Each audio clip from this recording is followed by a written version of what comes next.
नमस्ते अनि स्वागत छ यहाँलाई। आज म बुटस्ट्र्यापको एउटा नयाँ टपिक साइजिङ लिएर आएको छु। ओके, यसमा हामीले एउटा कुनै डिभको साइज कति हाल्ने भन्ने कुराहरू म सिकाउन गइरहेको छु। सो सबलाई टेक्स्ट ओपन गरौँ।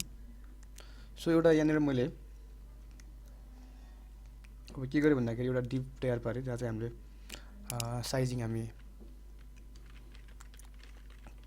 ओके एउटा कुनै डिभ तयार पारेँ मैले ट्याप गरेँ। सो डिभमा एउटा मैले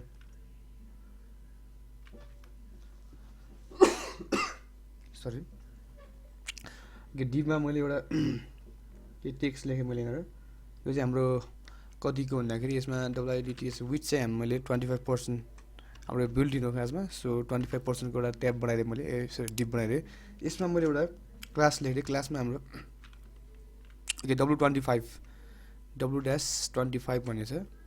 25 हामीले यो अघिल्लोको भिडियोमा नि हामीले यो हेरिसकेका छौँ। यसमा बिजी कलर हाल्यौँ एउटा। Okay busy dash okay info warning हाल्यौँ।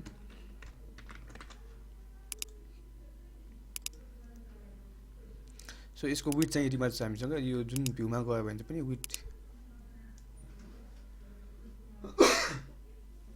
ओके विथ यति मात्र देखिन्छ। सो अर्को छ हाम्रो सो मार्जिन बटन लेख्दै मैले मार्जिन बटनमा मैले 2 पिक्सल हालेँ यसमा, 2 पिक्सल हालेँ यसमा पनि।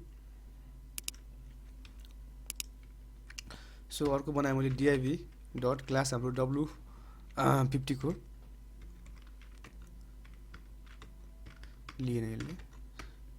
सो यसमा विथ मैले हाल्दै यो हाम्रो हालेको होइन, यो बिल्ट इन हो खासमा एउटा क्लास हो जसमा चाहिँ डिफाइन गरेको छ। योभन्दा तपाईँले अरू कुनै छुट्टै चाह्यो भने साइज चाह्यो भने तपाईँले चाहिँ आफूले डिफाइन गर्नुपर्ने हुन्छ। यो चाहिँ W550 चाहिँ हाम्रो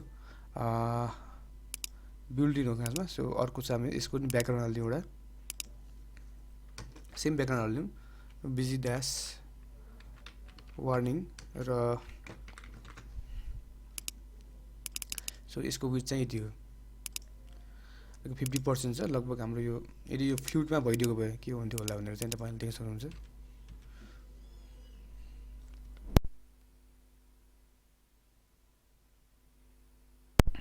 सो यो फ्लुटमा भइदिएको भए अर्को लेखेँ यसलाई मैले कपी गरेँ। अब यो 75 को छ एउटा। सो यसको ठाउँमा मैले 75 हाल्दै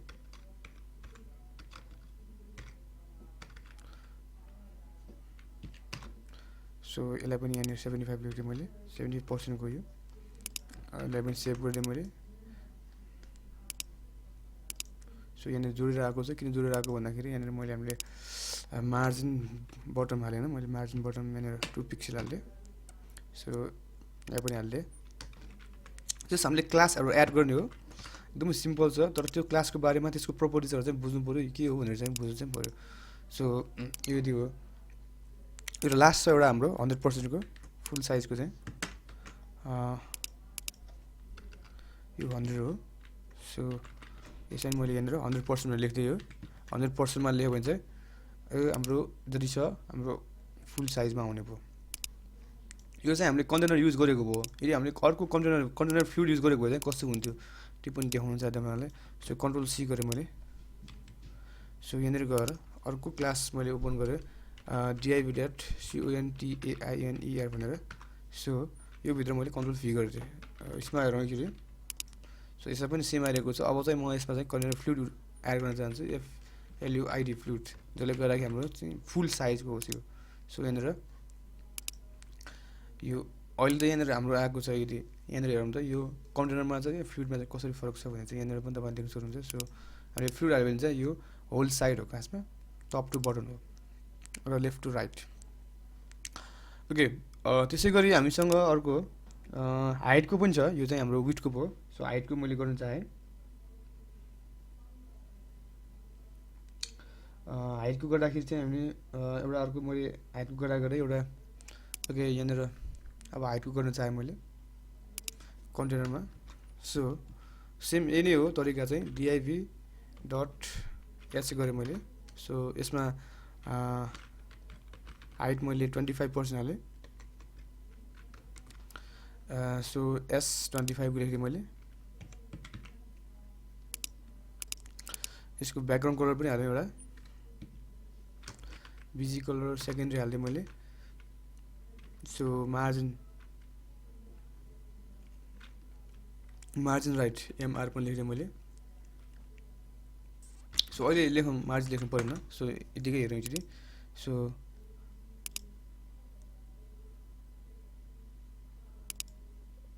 ओके, यसको हाइट डिआइबीको हाइट हालेको मैले। सो युज भएन यो।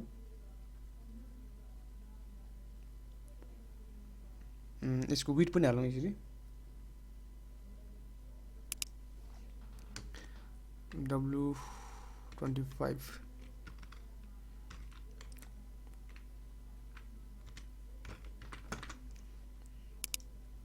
यसको हाइट मैले यहाँनिर एउटा डिफाइन गरेँ,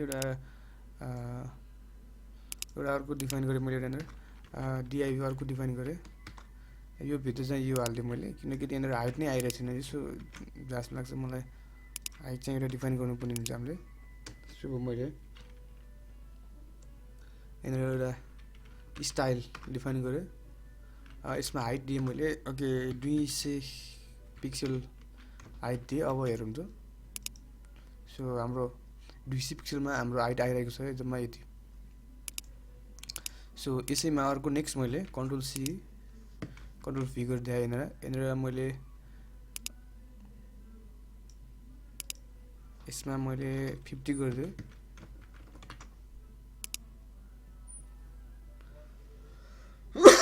ओके, यो चाहिँ हाम्रो इनलाइनमा आएन। सो मैले इनलाइनमा हाल्न खोजेको, इनलाइनमा आएन। सो यहाँनिर एउटा अर्को क्लास मैले एड गर्न चाहेँ।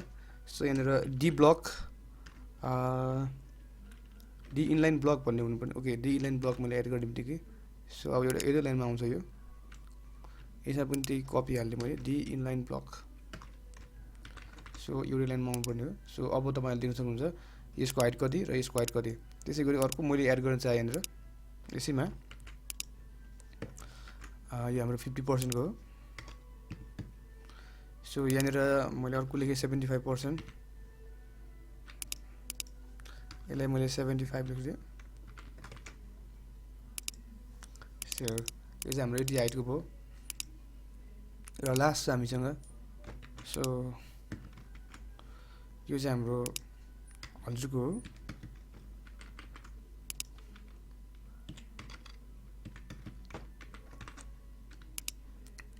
ओके, यसमा यहाँ अटेन, त्यही भएर यो तल आयो। यो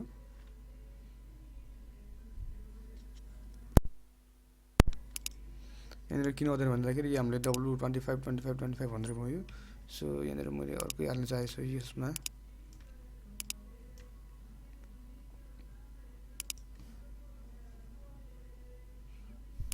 यहाँनिर एउटा स्टाइल थपेर चाहेँ मैले। यो सेब्रिज हेरौँ, आउटपुट हेरौँ। यो तल आयो। अब यो हेर्दाखेरि हाम्रो ठ्याक्क देखिरहेछ। विथ चाहिँ हाम्रो यो W विथ, यसको विथ चाहिँ 100 गरिदिनु। यो क्लासमा गएर W-100। सो ओके, ठिकै छ। तपाईँहरूले बुझ्नुभयो होला यो हाइटको बुझाउनु खोजेको खासमा मैले। सो 25, 50 र 70, 100 छ हामीसँग भनेपछि हाम्रो विथको पनि 25, 50, 70 र 100।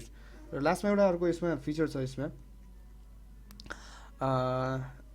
त्यसमा चाहिँ के छ भन्दाखेरि म्याक्सिमम विथ र म्याक्सिमम हाइट छ हामीसँग। सो त्यसको लागि म देखाउन गएको छु। अघि त्यसको लागि मैले एउटा इमेज लिन चाहेँ। सो यहाँनिर आइएमजी एउटा इमेज लिएँ भने मैले suppose slash IMAGES images slash HIMAL dot JPG। So यसको आउटपुट हेर्नु चाहिँ यहाँ के मिस। ओके, यहाँनिर हामीले फर्स्टमा स्ल्यास हालेको रहेछ। सो एउटा इमेज आयो यहाँनिर, यो चाहिँ ठुलो आएको छ। सो यसमा हामी एउटा क्लास थपिदिन्छ यहाँनिर। क्लासमा हामी कि पहिला म्याक्स विथ हाल्छौँ यसमा एमएक्स म्याक्स विथ लागि हामीले यसमा एउटा सिम्पल छ एमएक्स म्याक्स चाहिँ हाम्रो म्याक्स विथ चाहिँ हाम्रो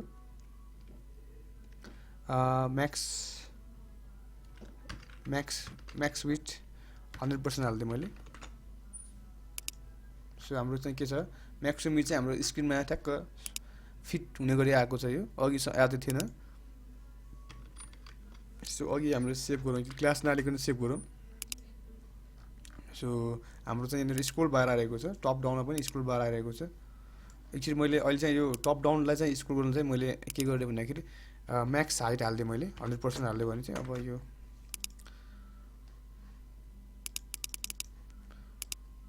ओके सेभ भएन जस्तो लाग्छ मलाई क्लास म्याक्स हाइट एमएस हालिदिएँ so max width so max height पनि हाल्यो यसमा म्याक्स